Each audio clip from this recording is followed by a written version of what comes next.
saya dalam situasi tu. Hari tu adik-beradik nak jual.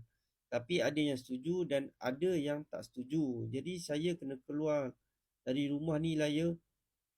Pada saya, kalau kata ada yang memang tak nak bagi cik duduk, keluar je lah. Kalau tak, dia akan meleret-leret masalah tu. Kalau kata bagi dan cik tak nak ada orang berbunyi, bayarlah sewa tu. Dan nanti bahagian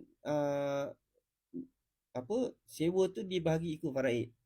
Ataupun nak sama rata ke tu terpulang lah nanti. Sebab kalau cik duduk kat situ, lama-lama dia macam-macam masalah nanti timbul. Nanti akan, yelah, hati orang ni walaupun rambut sama hitam, hati ni dia lain-lain.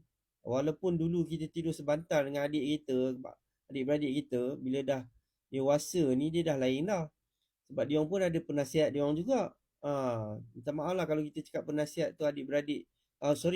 Penasihat tu pasangan dia orang. Kalau pasangan tu nasihat yang baik, tak apa. Kita takut nasihat yang memecah belahkan lagi dan memburukkan keadaan tu lagi.